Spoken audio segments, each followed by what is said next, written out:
नमस्कार बंधुरा केमन आছেন সবাই। आशा करी আপনারা সবাই খুব ভালো আছেন। তোফাস রান্না বান্নায় আপনাদের সবাইকে স্বাগত জানাই। আজ চলে এসেছি সমুদ্রের কাঁকড়ার রেসিপি নিয়ে। আজ আমি রান্না করব কাঁকড়ার ঝাল।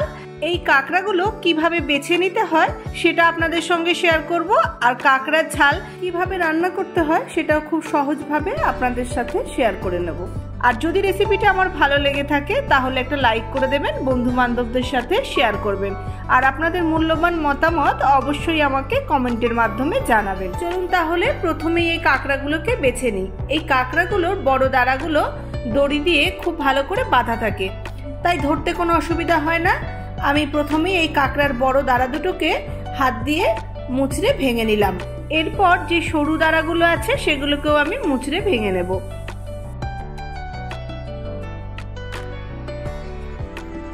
একই রকম ভাবে আমি সব দাঁড়াগুলোকেই আগে ভেঙে নিয়ে বডিটাকে আলাদা করে নেব। তারপর আমি বডিটাকে খুব ভালো করে পরিষ্কার করে নেব।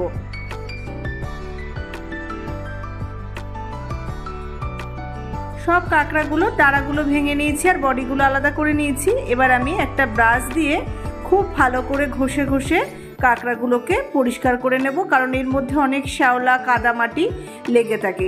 তাই একটা ব্রাশ দিয়ে যদি এরকমভাবে ঘষে নেওয়া যায় তো খুব সহজেই নোংরাগুলো ভালোভাবে পরিষ্কার হয়ে যায়। কাঁকড়ার দাঁড়াগুলোকেও আমি এভাবে ব্রাশ দিয়ে ঘষে পরিষ্কার করে দেব। সব কাঁকড়াগুলোই আমি খুব ভালো করে পরিষ্কার করে নিয়েছি। এবার এই বডিটাকে কিভাবে ছাড়াতে হয় সেটাকে দেখিয়ে দিচ্ছি। দেখুন, এই পেটের নিচের দিকে একটা ছোট্ট ঢাকনার মতো আছে, সেটাকে একটু খুঁচিয়ে আমি ছাড়িয়ে ফেলে দিচ্ছি। এবার এই শক্ত খোলসের ভিতরে যে মাংসটা থাকে সেটাকে আমি বার করে নিচ্ছি। আমি এখানে একটা পিলারের মাথা দিয়ে খুঁচিয়ে নিচ্ছি। আপনারা যে কোনো কিছু দিয়ে, ছুরি হোক অথবা চামচের পিছন দিয়ে হোক, যে কোনো কিছু দিয়ে এরকম একটু চাপ দিয়ে এটাকে আলগা করে তুলে নেবেন। দেখুন কি সহজে আমি এটাকে ছাড়িয়ে নিলাম। এবার এই বডির ভিতরে পালকের মতো কিরকম যেন থাকে, সেগুলো হচ্ছে এই কাঁকড়ার শ্বাসযন্ত্র। সেগুলোকেও খুব ভালো করে এই যে আমি ছাড়িয়ে ফেলে দিচ্ছি। এগুলোই কিন্তু এই কাঁকড়ার শ্বাসযন্ত্র। এগুলোকেও খুব ভালো করে পরিষ্কার করে নিতে হবে। আবারও আমি হালকা করে একটু ব্রাশ করে নিচ্ছি। এতে কোনো রকম নোংরা কিন্তু এই কাঁকড়ার মধ্যে আর থাকবে না। আর কাঁকড়ার সরু দাঁড়ার ছুচালা অংশটাকে কাঁচি দিয়ে একটু করে কেটে ফেলে দিচ্ছি। আর খোলসের ভিতরে কাঁকড়ার যে ঘিলুটা থাকে সেটাকে আঙুল দিয়ে চেঁচে বার করে নিয়ে একটা আলাদা বাটিতে রেখে দিচ্ছি।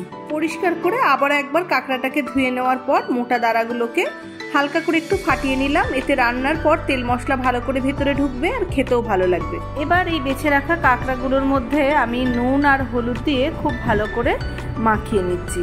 আমি দাঁড়াগুলোকে আলাদা করে নিয়েছি আর বডিটাকেও আলাদা করে রেখে দুটো আলাদাভাবে নুন হলুদ মাখিয়ে নিলাম। এবার গ্যাসে কড়াই গরম করে আমি দিয়ে দিলাম কিছুটা সর্ষের তেল। আর তেল গরম হয়ে গেলে আমি কাঁকড়ার দাঁড়াগুলোকে প্রথমে দিয়ে দিলাম। এবার এগুলোকে 1 থেকে 1.5 মিনিট মতো একটু নেড়েচেড়ে ভেজে নেব। খুব বেশি ভাজার দরকার নেই, 1-1.5 মিনিট মতো একটু নেড়েচেড়ে নিলেই হবে। আমার এখানে কাঁকড়ার দাঁড়াগুলো ভাজা হয়ে গেছে। আমি সব ভালো করে তেল থেকে ছেঁকে তুলে নিচ্ছি। তেল যদি একদম কম ব্যবহার করতে চান তাহলে কাঁকড়া না ভাজলেও চলবে। এই তেলে এবার কাঁকড়ার বডিগুলোকে দিয়ে ভেজে নেব। কাঁকড়ার দাঁড়া আর এই ধরটা একই সাথে ভেজে নেওয়া যেতে পারে, কিন্তু সেক্ষেত্রে ওই দাঁড়াগুলোর খোঁচা লেগে কাঁকড়ার ধর থেকে মাংসগুলো বেরিয়ে যেতে পারে আর মাংসগুলো পুড়ে বাজে একটা গন্ধ বেরোবে। তেলটা একদম কমে গেছে, আর একটু তেল লাগবে, তাই আমি আরো একটু সর্ষের তেল দিয়ে নিচ্ছি। তেলটা ভালো করে গরম করে নিয়ে ফোড়নে দিয়ে দিলাম 2টো শুকনো লঙ্কা, 2টো তেজপাতা আর 1/2 চা চামচ গোটা জিরে। কয়েক সেকেন্ড মতো একটু ফোড়নটাকে নেড়ে ভেজে নিলাম। ফোড়ন থেকে সুন্দর গন্ধ বেরোলে দিয়ে দিচ্ছি কুচনো পেঁয়াজ। এবার নাড়াচাড়া করে আমি পেঁয়াজটাকে ভালো করে ভেজে নেব। আর পেঁয়াজ ভাজতে ভাজতে আমি এদিকে মশলাটাকে একটু রেডি করে নিচ্ছি। একটা বাটির মধ্যে আমি দিয়ে দিচ্ছি 1 চা চামচ জিরে গুঁড়ো, 1 চা চামচ ধনে গুঁড়ো, আর দিচ্ছি পরিমাণ মতো হলুদ। অল্প জল দিয়ে আমি মশলাটাকে ভালো করে গুলে রেখে দিচ্ছি। আর আমি ঝালের জন্য আজকে ব্যবহার করব শুকনো লঙ্কা। আমি শুকনো লঙ্কাগুলোকে আগে থেকেই গরম জলে ভিজিয়ে নরম করে নিয়ে তারপর খুব মিহি করে বেটে নেব। এখন আমার পেঁয়াজগুলো ভাজা হয়ে গেছে। পেঁয়াজগুলোর মধ্যে হালকা রং ধরে গেছে। এর চেয়ে বেশি লালচে করে পেঁয়াজ ভাজবো না, তাহলে আবার পেঁয়াজগুলো গলবে না। এবার আমি এর মধ্যে একে একে সব মশলাগুলো দিয়ে দেব। প্রথমেই আমি দিয়ে দিচ্ছি এর মধ্যে রসুন বাটা। 2-3 মিনিট মতো একটু পেঁয়াজের সাথে রসুনটাকে নেড়েচেড়ে ভেজে নেব। তারপর রসুনের কাঁচা গন্ধটা চলে গেলে এর মধ্যে আমি আগে থেকে যে মশলাটা রেডি করে রেখেছিলাম সেই মশলাটা দিয়ে দিচ্ছি। এবার আমি যে শুকনো লঙ্কাটা বেটে রেখেছিলাম সেটাও দিয়ে দিলাম। আপনারা এটা শুকনো লঙ্কার গুঁড়ো দিয়েও করতে পারেন, তবে এভাবে যদি শুকনো লঙ্কা বেটে রান্নাটা করা যায় তাহলে রান্নাটা দেখতে যেমন সুন্দর হয়, খেতেও ভালো লাগে, আর এর কালারটাও দুর্দান্ত হয়। আপনারা যদি এভাবে বেটে না নিতে চান তো শুকনো লঙ্কার গুঁড়োর সাথে অল্প কাশ্মীরি লঙ্কা দিয়েও রান্নাটা করতে পারেন।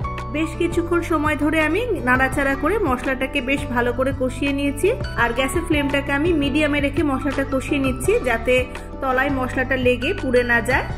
আমার এখানে মশলাটা খুব ভালোভাবে কষানো হয়ে গেছে, মশলা থেকে সুন্দর তেল ছেড়ে দিয়েছে। এবার আমি দিয়ে দিচ্ছি কেটে রাখা একটা টমেটো। আবারও একটু নাড়াচাড়া করে মশলার সাথে টমেটোটাকে বেশ ভালো করে কষিয়ে নেব। 2-4 মিনিট নাড়াচাড়া করতে করতে টমেটোটা নরম হয়ে মশলার সাথে বেশ ভালো করে মিশে গেছে। এবার আমি এর মধ্যে দিয়ে দিচ্ছি আদা বাটা। আদা বাটাটা একটু শেষে দিলে এর গন্ধটা খুব ভালো লাগে। আবারও আদা বাটাটা দেওয়ার পর একটু নেড়েচেড়ে মশলাটাকে কষিয়ে নিচ্ছি। আর গ্যাসের ফ্লেমটাকে আমি অবশ্যই লোতে রেখে দিয়ে রান্নাটা করব, যেহেতু তেলটা আমি খুব বেশি ব্যবহার করিনি তাই মশলাটা পুড়ে যেতে পারে। তেলটা যেহেতু আমি খুব বেশি দিইনি তাই রান্না করতে সময়টা একটু বেশি লাগে, যেহেতু গ্যাসের আঁচটাকে কম করে দিয়ে অল্প আঁচে আস্তে আস্তে মশলাটা কষাতে হয়। আর বেশি তেলে রান্না করলে সেক্ষেত্রে সময়টা একটু কম লাগে, কারণ তখন আর গ্যাসের আঁচটাকে এত কম করে দিয়ে খুব আস্তে আস্তে রান্নাটা করতে হয় না। সেক্ষেত্রে গ্যাসের ফ্লেমটাকে একটু জোরে রেখে একটু তাড়াতাড়ি মশলাটাকে কষানো যায়, আর মশলা তলায় লেগে গিয়ে পুড়ে যাওয়ারও সম্ভাবনা থাকে না। এই মশলার মধ্যে আমি বেশ কিছুটা কুচনো কাঁচা লঙ্কাও দিয়ে দিয়েছি। আপনারা ঝালের পরিমাণটা আপনাদের স্বাদ অনুযায়ী দেবেন, তবে কাঁকড়া কিন্তু একটু ঝাল ঝাল না হলে খেতে কিন্তু অতটা মজা লাগবে না। আর দিয়ে দিলাম কাঁকড়ার ঘিলু। মশলা খুব ভালোভাবে কষানো হয়ে গেছে, এবার আমি কাঁকড়াটাকে ঢেলে দিলাম আর নেড়ে ছেড়ে মশলার সাথে একটু মিশিয়ে নিচ্ছি। এবার আমি এর মধ্যে দিয়ে দিচ্ছি জল, আর জলটাকে আমি গরম করে নিয়ে তারপর দিয়ে দিচ্ছি। জলের পরিমাণটা এমন ভাবে দিতে হবে যাতে কাঁকড়াগুলো এই ঝোলের মধ্যে ডুবে থাকে। এর মধ্যে পরিমাণ মতো নুন আর টেস্টের জন্য সামান্য চিনিও দিয়ে দিতে হবে। নেড়েচেড়ে ঝোলের সাথে কাঁকড়াটাকে বেশ ভালো করে মিশিয়ে দিচ্ছি, আর ঝোলটা ফুটতে শুরু করলে আমি ঢাকা দিয়ে এটাকে সিদ্ধ হতে দেব। 8 থেকে 10 মিনিট মতো কাঁকড়াটাকে আমি মিডিয়াম ফ্লেমে সিদ্ধ করে নেব। মাঝে একবার ঢাকাটা খুলে একটু নেড়ে দিয়ে আবারও আমি ঢাকা দিয়ে সিদ্ধ হতে দিচ্ছি। 8-10 মিনিট মতো হয়ে গেছে, আর কাঁকড়াগুলো এবার খুব সুন্দরভাবে সিদ্ধ হয়ে গেছে, আর বাড়িময় কাঁকড়ার গন্ধে ভরে গেছে। একদম শেষে আমি দিয়ে দিচ্ছি গরম মশলার গুঁড়ো, আর নেড়েচেড়ে গরম মশলাটাকে মিশিয়ে দেওয়ার পর আবারও ঢাকা দিয়ে গ্যাস অফ করে দিয়ে স্ট্যান্ডিং টাইমে রেখে দেব। গরম মশলা দেওয়ার পর খিদেটা যেন আরও বেড়ে গেল, আর সহ্য হচ্ছে না, মনে হচ্ছে কখন এটা দিয়ে গরম গরম ভাত খাবো। আপনারা অবশ্যই রান্নাটা এভাবে একবার করে খেয়ে দেখবেন, আশা করি আপনাদেরও ভালো লাগবে। আজকে এই পর্যন্তই, দেখা হবে আবার নতুন কোনো রেসিপি নিয়ে। ততক্ষণ সবাই খুব ভালো থাকবেন, সুস্থ থাকবেন। ধন্যবাদ।